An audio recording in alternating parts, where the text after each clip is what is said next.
So ito po yung ating incubator, oh. Automatic incubator po ito. Bali next week ito yung unang pisa ng ating mga sisiw. Yan. Pero this time subukan natin yung ibang mga sisiw na lagyan natin ng ilaw. Yan, oh.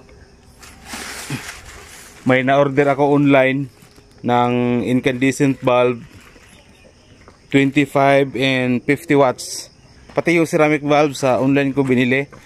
So dito sa amin, dito sa Bukidnon and Cagayan de Oro City, ang hirap pong maghanap ng ano, yan mga manok, ang hirap pong maghanap ng 25 watts at saka 50 watts na ilaw ng incandescent. Yung LED siyempre marami, kasi yan naman yung most common na ginagamit sa mga tao. So ito ay tatanggalin po natin ito, yung inahin nito. So maglagay tayo ng ilaw. Kunin natin yung mga inahin dito. Tapos halo natin dito yung iba. Yan, kunin din natin yan. At maglagay tayo ng ilaw ngayon. Pati dito. Para yung time nila ay mangingitlog na lang sila. Okay, so tingnan natin yung ilaw. So ito, bali 1, 2, 3, 4, 5, 6, 7, 8, 9, 10, 11. Bali 11 ito. 5 na 25 watts, 6 na 50 watts. So including the shipping nito, nasa 325 lang. So gagamitin natin ngayon na ilaw, ito yung 25 watts lang muna. So yan po, may ilaw na po sila. So kumbaga ito yung practice natin, unang pailaw natin sa ating mga sisiw. Pero actually ito ay nahas po ito sila sa ano, sa yung inahing manok, hindi galing sa incubator. Kaya tayo gumagamit niyan ng incandescent valve sa ngayon, kasi next week mag-hatch na po yung nandoon sa ating incubator. Kumbaga ito practice, observation kung ano ba yung dapat natin gawin kapag ganito. So yan naman, healthy naman yung ating mga sisiw. Mga Shamu basilan to.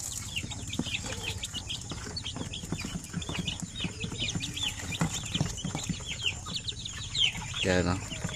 Alam nyo, dati nakakatawa dati kasi nga yung ginagawa kong pailaw nung una, yung lead valve, nag-research ako, yun pala incandescent bulb yung ating gagamitin. Saka kung ilan sila lahat, for example 25, hindi to 25 25 yung gagamitin natin. For example kung 50 sila, 50 watts yung ating gagamitin na incandescent bulb.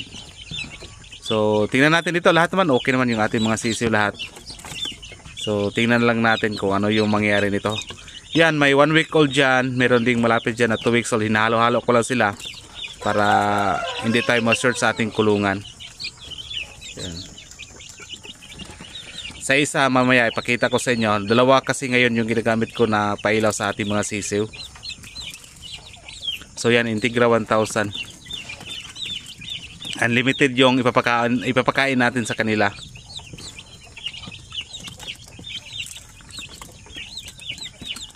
Tapos every 2 days ay magpalit tayo ng sapin nila. Wala pa tayong rice hull. Ngayong Saturday pa ako bibili ng rice hull para sa kanila. Para kahit papano every week na lang tayo palit ng kanilang sapin nila. Yan, masaya naman yung ating mga sisiw actually, di ba?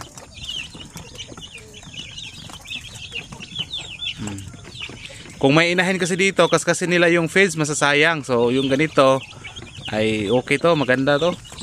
Yan, masaya yung mga sisiw natin, di ba? Maglagay tayo ng tubig maya-maya.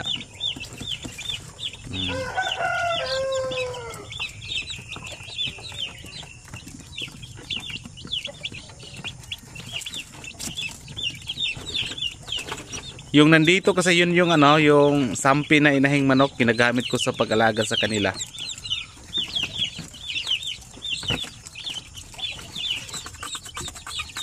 Yan, kumakaskas na yung isa.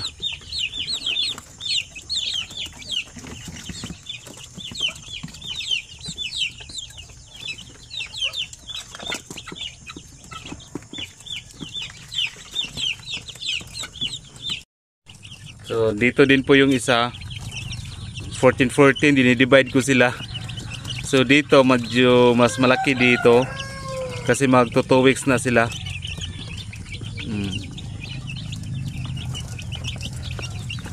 Tingnan natin kung mga 1 week to go or mga 2 weeks mula ngayon kung mabubuhay pa ba sila.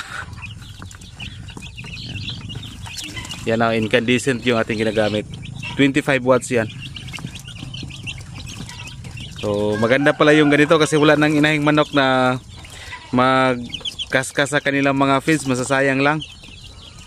So dito hindi na tayo maglagay ng pagkain mamayang tanghali.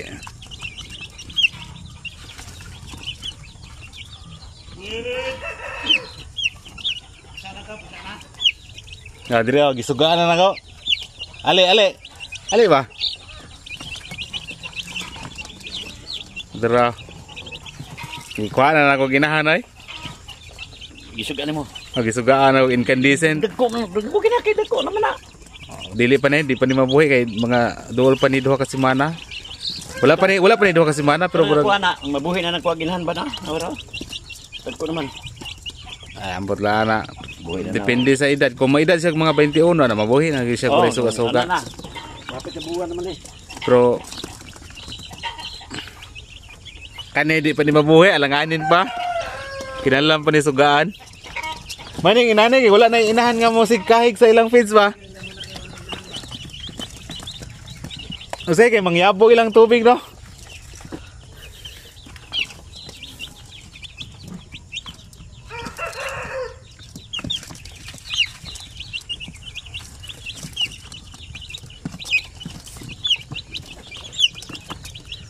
Yan no. Medyo maingay lang sila ngayon kasi nga nanibago sila. Kinukuha ko kasi yung mga yung inahing manok dito yung nagalaga sa kanila. Kaya ganyan.